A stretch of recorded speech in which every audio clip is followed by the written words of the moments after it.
জনাব জালাল আবেদীন শিশির কি বলবেন যে এখানে কি জমানোর পার্লামেন্ট চলছে কিনা, মানে এইসব মানুষের মৌলিক অধিকার বা যেসব অনিয়ম হচ্ছে, চাঁদাবাজি হচ্ছে, সেসবের ব্যাপারে বিরোধী দল কি তাদের ভূমিকা রাখতে পারছে বা কি রাখছে, কি বলবেন আপনি? দেখেন, এই শরীফ ভাই কিছু কথা আমি মনে হচ্ছে একদম ওনার সাথে স্ববিরোধী হচ্ছে। বিরোধী দল আগে ত্রাণ দিতে গেছে, সেটাও ওনার কাছে যুক্তিযুক্ত মনে হয় নাই। বিরোধী দল ঢাকায় আন্দোলন করলে ভালো হতো, ওনার কাছে এটা মনে হয়েছে। তারপর হচ্ছে বিরোধী দল কিছুদিন আগে কিন্তু এই কারণ বাজারে চাঁদাবাজি প্রতিবাদ করতে গিয়ে বিরোধী দলের অনেক নেতাকর্মী, বিশেষ করে জামাত ইসলামের অনেক নেতাকর্মী কিন্তু হামলা শিকার হয়েছে চাঁদাবাজদের দ্বারা। আর চাঁদাবাজ কারা? বিএনপি। তারপরে তারা সমাবেশ করেছে। এখন বিরোধী দল তার শক্তি সামর্থ্য অনুযায়ী তো সে প্রতিবাদ করছে। এখন তারপরও কি হচ্ছে, বিরোধী দলের পতন চাওয়া হচ্ছে। এবং বিরোধী দল যোগ্য না, বিরোধী দল আগে কেন ত্রাণ দিতে যাবে, বিরোধী দল এত তাড়াতাড়ি কেন চাঁদাবাজদের বিরুদ্ধে কথা বলবে, আর 2-4 মাস যাক, এগুলো কিন্তু বিভিন্নভাবে বলা হচ্ছে।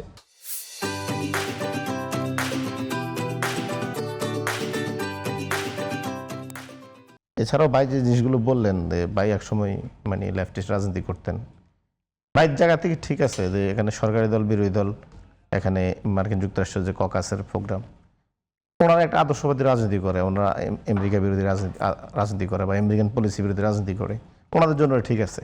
আপনি আজকেও আমি আজকে না 2 দিন আগে মনে হয় রাশিয়ার একটা ককাস হয়েছে, আপনার চাইনিজ একটা ককাস হয়েছে, রাশিয়ারও হবে বা ক্রমান্বয়ে সব দেশেরও হবে। তো এটাকে ওনারা এত কঠিনভাবে দেখতেছেন, তাহলে আমি ওনাদেরকে প্রশ্ন করি যে ইরানের আলী খোমেনিকে হত্যা করেছে আমেরিকা, কিন্তু ইরান কি আমেরিকার সাথে কূটনৈতিক যোগাযোগ বিচ্ছিন্ন করছে এখন পর্যন্ত যুদ্ধের মধ্যেও? যদি ইরান বিচ্ছিন্ন না করে কন্টিনিউ করতে পারে, আর আমরা যুদ্ধ করি নাই, আমরা কেন মার্কিন যুক্তরাষ্ট্রের সাথে আমাদের এই কূটনৈতিক যোগাযোগ বিচ্ছিন্ন করব এই আলী খোমেনি ইস্যুতে?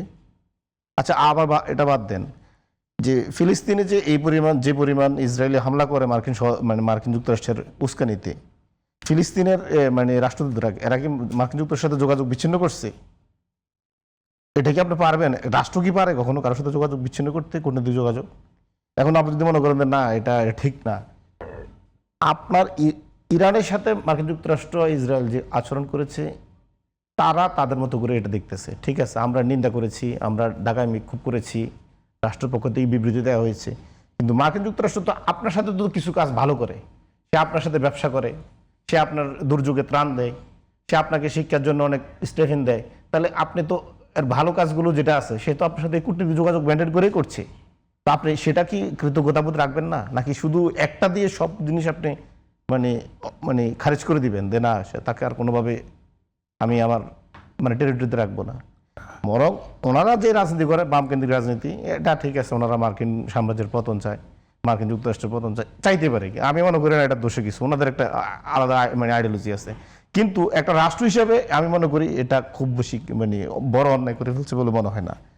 হ্যাঁ, ওনারা মাঝে মাঝে দেখিতে সরকারি দল থেকেও দেখিতে বিরোধী দলের পতন বেশি দাবি করে, সমালোচনা বেশি করে, বিরোধী দলের দোষ দেখে।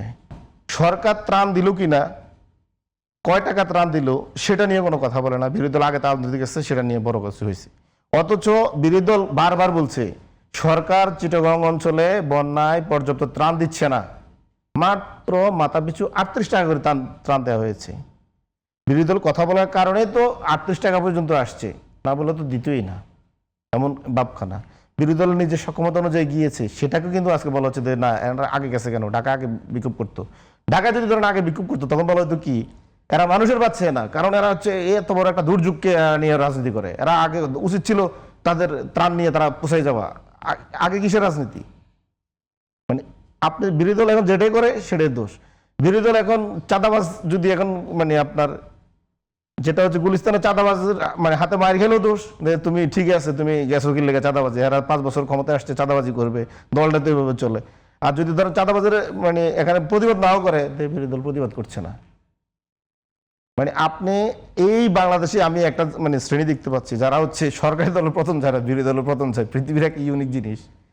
তা তো ভাই, আপনি বিরোধী দলের পতন চাই, আপনি নিজে বিরোধী দল হন না, সেটাও হবেন না। তো আপনি সরকারি দল হন, সেটাও হবেন না।